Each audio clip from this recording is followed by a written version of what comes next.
Shalom nama budaya dan salam sejahtera untuk kita semua. Yang terhormat Bapak Ida Bagus Oka Suyase SSI MSI, yang terhormat Ibu APT Gusti Ayu Maderati Kusumaratna Dewi SFAM MFAM, yang terhormat Bapak Heri Setio Bekti SSC M, SSC M Biomed, serta rekan-rekan yang saya cintai dan saya banggakan. Perkenalkan, nama saya Putri Dwi Gayatri Purnama Dewi dengan NIM P0713401970. Pada kesempatan kali ini, izinkanlah saya mempresentasikan usulan penelitian saya yang berjudul Uji aktivitas antibakteri kombucha teh rosella terhadap bakteri E. coli.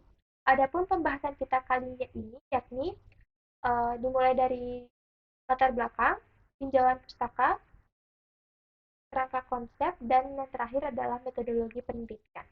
Kita masuk pada latar belakang, yaitu seiring perkembangan zaman, masyarakat pun mulai berubah. Salah satunya yaitu pola konsumsi masyarakat dengan mengkonsumsi minuman fungsional atau minuman herbal yang bermanfaat bagi kesehatan, contohnya adalah teh kombucha. Teh kombucha ini merupakan teh fermentasi yang difermentasikan dengan bantuan SCOBY atau Symbiotic Culture of Bacteria and Yeast yang dilakukan selama 1-14 hari atau sesuai tingkat keasaman yang diinginkan. Teh kombucha ini memiliki manfaat bagi kesehatan karena kandungan antioksidan yang tinggi, protein, vitamin C, vitamin A, mineral, komponen bioaktif seperti asam organik, fitosterol, polifenol, antosianin, dan flavonoid yang terkandung di dalamnya. Yaitu dengan mengkonsumsi teh kombucha, bagaimana dipercaya teh kombucha ini memiliki manfaat bagi kesehatan, salah satunya adalah sebagai antibakteri. Pemilihan kombucha teh rosella sebagai antibakteri, terutama bakteri E. coli, yang menyebabkan diare, diketahui memiliki keefektifan yang lebih baik disebabkan oleh kandungan antibakteri flavonoid dan polifenol yang pada rosella yang mampu membentuk pertahanan buruk dari lingkungan dan mampu menghambat aktivitas biologis, di mana bakteri E. coli merupakan flora normal dalam tubuh manusia yang bersifat patogen sehingga menimbulkan berbagai penyakit seperti salah satunya penggunaan antibiotik sebagai pengobatan terhadap E. coli dapat menimbulkan efek samping dan resistensi sehingga diperlukan alternatif dengan menggunakan obat tradisional atau herbal untuk mengatasinya, salah satunya dengan mengkonsumsi kombucha teh. Menurut literatur yang saya baca, menurut Esri W. dan Anggar Bini 2015, E. coli penyebab diare memiliki persentase 44%, lalu menurut Kemenkes 2021, diare di Indonesia pada tahun 2020 mencapai 44,4% pada semua umur dan 28,9% pada balita. Selanjutnya, menurut Kofidah et al. 2019, kombucha memiliki daya hambat antibakteri pada konsentrasi 40% dengan ditandainya terbentuknya saluran. Maka, dengan latar belakang ini, pada penelitian ini adalah bagaimana aktivitas kombucha teh rosella sebagai antibakteri terhadap E. coli berdasarkan variasi waktu fermentasi. Dan yang kedua adalah adakah keterkaitan waktu fermentasi kombucha teh rosella terhadap daya hambat bakteri E. coli. Adapun tujuan dari penelitian ini yaitu penelitian umumnya yaitu adalah mengetahui aktivitas teh kombucha rosella sebagai antibakteri terhadap bakteri E. coli, dan tujuan khususnya adalah yang pertama menganalisis hubungan antara teh kombucha rosella sebagai antibakteri E. coli, dan yang kedua adalah menganalisis daya hambat bakteri E. coli terhadap variasi waktu fermentasi kombucha teh rosella. Manfaat dari penelitian itu adalah manfaat praktisnya sebagai wawasan dan pengetahuan, dan yang kedua adalah sebagai sarana perkembangan ilmu pengetahuan. Untuk manfaat teoritisnya, untuk penulis yaitu sebagai tambahan wawasan pengetahuan dan pengalaman penulis dalam mengaplikasikan ilmu. Yang untuk kampus yaitu memberikan informasi tentang pengaruh kombucha teh rosella terhadap aktivitas antibakteri E. coli, dan untuk masyarakat adalah sebagai sumber informasi tentang aktivitas antibakteri teh kombucha terhadap bakteri E. coli. Kita masuk pada tinjauan pustaka, di mana rosella di rosella merah atau bunga rosella merah yang diketahui memiliki antosianin yang merupakan senyawa yang mampu menghasilkan warna merah dan tergolong dalam flavonoid yang dimana dipercaya mampu menyembuhkan penyakit degeneratif. Di mana kandungan-kandungan yang terdapat pada rosella ini yaitu katekin, vitamin C, B1, B2, asam organik, saponin, dan alkaloid. Di mana kandungan tersebut yang yang mampu merusak protein atau sel bakteri dan kematian sel sehingga dengan kandungan tersebut Rosella dapat digunakan sebagai antibakteri dengan kandungan antibakteri tersebut yang mampu untuk membunuh beberapa jenis bakteri, salah satunya E. coli. Selanjutnya ada teh kombucha itu. Kombucha diketahui memiliki beberapa kandungan seperti asam glukonat, asam glukuronat, asam laktat, asam asetat, vitamin C dan vitamin D, serta zat-zat antibiotik, di mana kandungan antimikroba pada kombucha mampu menghambat pertumbuhan E. coli.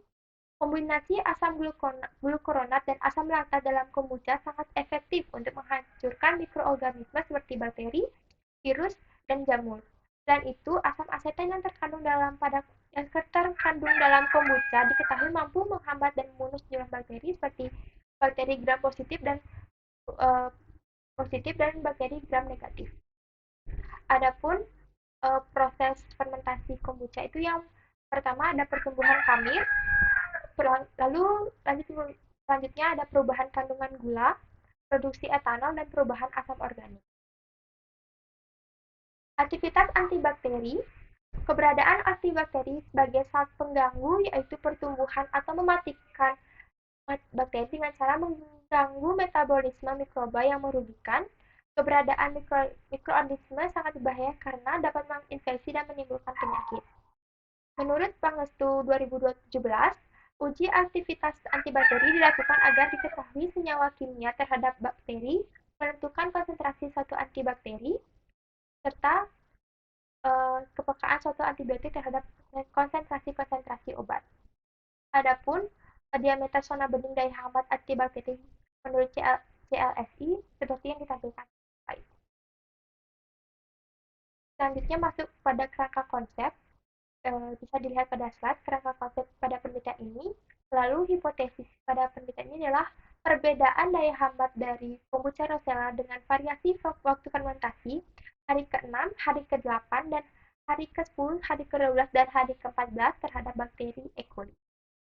Selanjutnya pada metode penelitian ini, penelitian dilakukan di laboratorium kimia dan laboratorium bakteriologi jurusan teknologi laboratorium Poltekkes Kementerian Denpasar, di mana jenis penelitian desain yang digunakan pada penelitian ini adalah desain post-test only group design, yaitu dengan mengukur zona hambat 5 jenis sampel kombucha dengan variasi waktu yang berbeda, namun memiliki konsentrasi yang sama.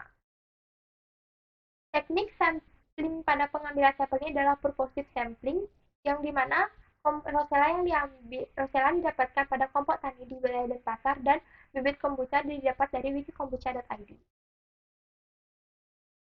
Sampel yang digunakan pada penelitian adalah kombucha rosella yang telah difermentasi selama waktu yang ditentukan, yaitu waktu hari ke-6, hari ke-8, hari ke-10, hari ke-12, dan hari ke-14, di mana penelitian ini merupakan penelitian eksperimental yang dimana perlakuan yang digunakan adalah hasil fermentasi teh kombucha rosella dengan konsentrasi yang sama, namun hari fermentasi yang berbeda dengan sampel hari ke-6, ke-8, ke-10, ke-12, dan ke-14 yang dilakukan dengan 3 kali pengulangan.